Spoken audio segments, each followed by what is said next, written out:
mendengarkan pemaparan materi dari Bawaslu Provinsi Riau kepada Bang Rusdi Rusdan selaku Ketua Bawaslu Provinsi Riau. Kami persilahkan.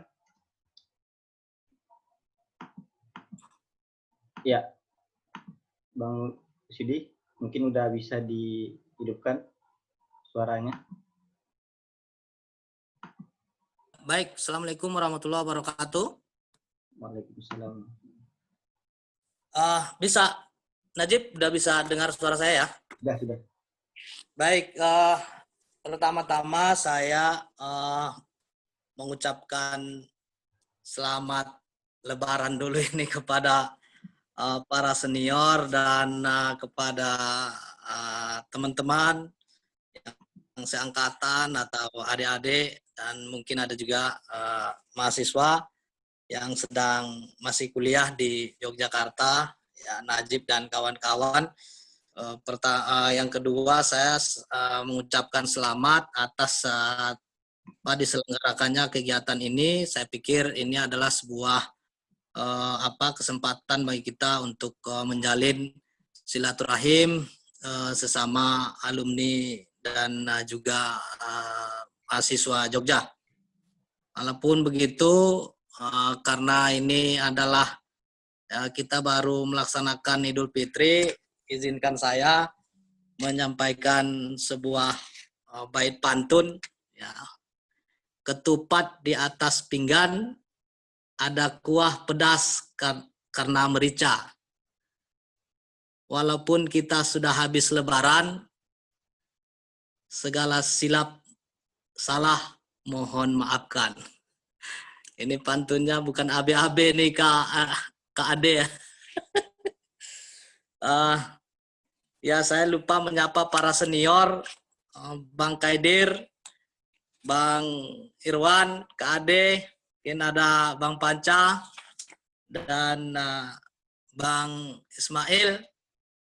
Ya, dan rekan-rekan, mohon maafkan saya tidak bisa menyapa satu persatu. Mungkin saya tidak banyak yang saya sampaikan pada kesempatan ini karena namanya KPU dengan Bawaslu itu ya sama saja, nama satu penyelenggara, satu mengawasi. Jadi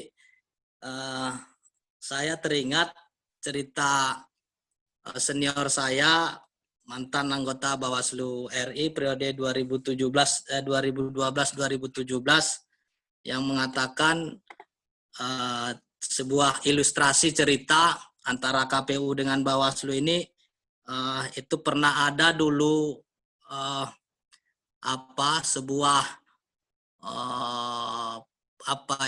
sebuah pertarungan ya, kalau di kekaisaran Jepang gitu. Jadi Kaisar Jepang itu mengundang dua pendekar yang terkenal waktu itu di seantero Jepang begitu. Sehingga kemudian dua pendekar ini kemudian diminta oleh Kaisar untuk bukan pendekar tapi pendekar bidang lukis ya, seni melukis. Jadi dua pelukis ini kemudian diminta oleh Kaisar untuk mempertunjukkan kebolehannya. Nah, kemudian yang pelukis pertama, dia kemudian melukis begitu indahnya, ya sangat menakjubkan. Kemudian selesai begitu, dan karena pertandingan melukis ini di depan orang banyak, kemudian semua orang kemudian bertepuk tangan. Nah, ternyata kita ibaratkan itu adalah pelukis pertama itu adalah KPU. Nah, pelukis kedua, dia kemudian ketika dipersilakan oleh Kaisar untuk melukis, dia ternyata tidak melakukan apa-apa. Dia hanya kemudian mengambil kanvas dan secara mengejutkan dia melukis, hanya membuat garis di sepanjang ujung-ujung dari kanvas itu. Artinya dia hanya membuat bingkai. Dan ternyata setelah si pelukis kedua ini selesai, maka sempurnalah lukisan itu.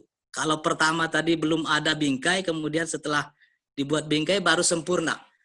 Nah, ilustrasi ini saya pikir tepat untuk KPU dan Bawaslu. Bahwa Bawaslu adalah sebagai pelengkap dan penyempurna dari penyelenggaraan pemilu maupun pilkada kita. Namun mungkin tidak lengkap rasanya kalau ada materi tadi yang saya kirim ya, Jip. Ini mungkin hanya untuk dibaca-baca saja. Saya hanya mungkin menjelaskan sedikit tentang pertama dasar hukum ya. Memang kalau secara dasar hukum tentu Bawaslu itu memang tidak disebutkan di dalam Undang-Undang Dasar 1945. Yang disebutkan secara jelas itu di dalam pasal 22E ayat 5 itu adalah pemilihan umum dilaksanakan oleh suatu komisi yang nasional tetap mandiri, yang bersifat nasional tetap mandiri. Tetapi oleh pakar hukum, terutama tata negara, itu menyebutkan ternyata bukan tanpa maksud di dalam pasal 22E ayat 5 itu ternyata suatu komisi pemilihan umum itu ternyata ditulis dengan huruf K kecil. K komisi, P-nya kecil, U-nya juga kecil.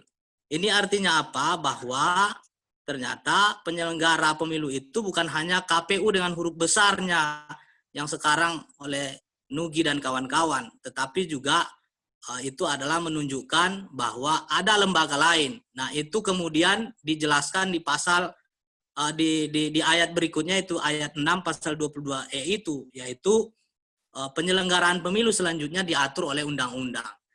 Maka Undang-Undang 7 tahun 2017 jelas mengatakan bahwa penyelenggaraan pemilu itu dilakukan oleh KPU, Bawaslu, dan DKPP. Nah, mungkin itu secara filosofi dasar hukum berdirinya Bawaslu. Tetapi mungkin ini juga terinspirasi saya dengan 2 hari yang lalu mungkin ada semacam inilah ya, semacam dialog atau dan itu sering saya dengarkan dan saya mendapat pertanyaan. Intinya begini, antara ekspektasi masyarakat terhadap kenyataan dengan adanya Bawaslu hari ini, pengawas pemilu, itu banyak orang menilai bahwa tidak ekspektasi masyarakat itu tidak berbanding lurus dengan kenyataan yang ada di pemilu kita. Artinya apa? Bahwa masih terjadi pelanggaran, masih terjadi mungkin kecurangan dan segala macam. Tetapi mungkin bukan bermaksud untuk melakukan apologi. Saya pikir ini adalah sebuah hal yang menjadi lumrah. Kenapa? Karena banyak yang mempengaruhi, faktor-faktor yang mempengaruhi pelaksanaan pilkada kita. Di antaranya adalah budaya masyarakat, kemudian juga kecenderungan ketidakdisiplinan dan segala macam. Tetapi juga ada hal yang menurut saya ini mungkin apakah penilaian subjektif saya atau apa begitu ya, bahwa kecenderungan sebuah lembaga ketika dia diformatkan, diformulasikan menjadi lembaga negara, maka dia akan cenderung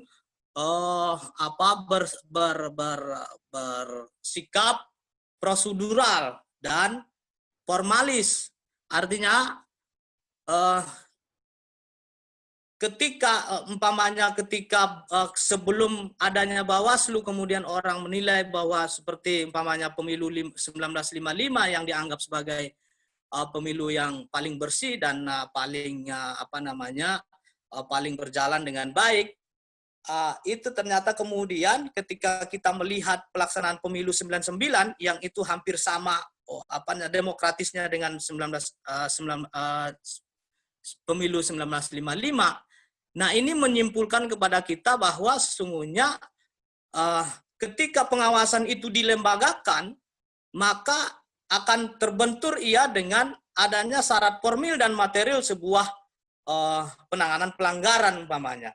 Jadi ini memang sebuah fenomena atau kenyataan yang harus kita hadapi. Nah, kemudian saya ingin sampaikan tujuan pengawasan. Tujuan pengawasan kan secara secara idealnya adalah mengawasi seluruh tahapan penyelenggaraan pilkada atau pemilu. Nah, hari ini apa yang kami lakukan, apa yang kita lakukan di pengawasan hari ini adalah yang namanya tujuan tadi adalah memastikan. Jadi ya yang bekerja itu Nugi, ya kerja saya memastikan apakah dia bekerja atau tidak. Jadi sesederhana itu saya pikir, jadi nggak terlalu apa gitu ya. Nah, memastikan ini tentu tidak sesederhana yang kita bayangkan. Banyak hal-hal yang menjadi pertanyaan kemudian. Ya, banyak pertanyaan-pertanyaan ketika kita memastikan penyelenggaraan itu benar atau tidak. Nah, maka kemudian yang menjadi apa yang kita pastikan itu, nah, pertama adalah tentang prosedur.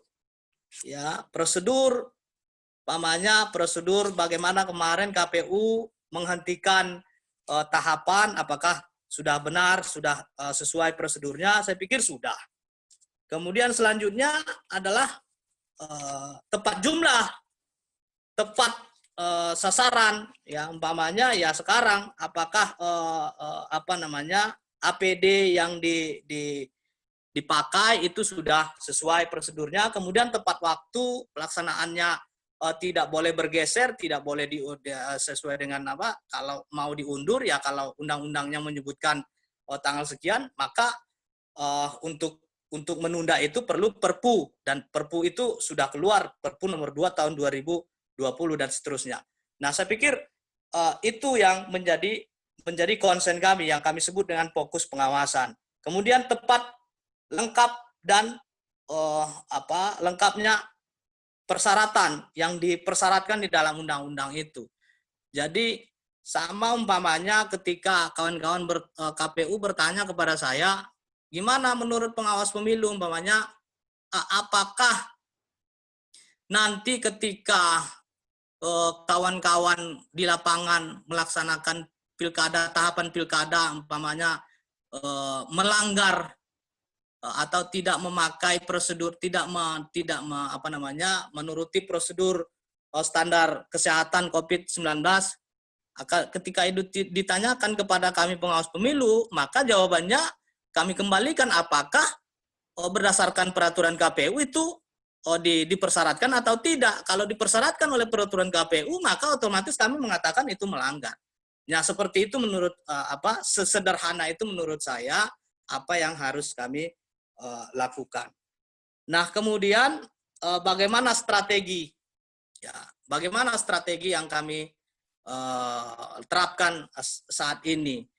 Nah, kami sudah melihat ya dan memprediksi ke depan ini seperti apa sesuai dengan kondisi kita saat ini, maka tentu potensi-potensi pelanggaran dan kecenderungan nanti ya katakanlah umpamanya seperti kampanye, ya pencalonan, ya kemudian nanti di dalam pungut hitung dan rekap. Nah, ini kan tahapan ini akan kita lalui dengan memaksimalkan mekanisme daring ya melalui online, dan itu harus kita maksimalkan karena memang situasi COVID yang tidak seperti dulu lagi. Oleh sebab itu, maka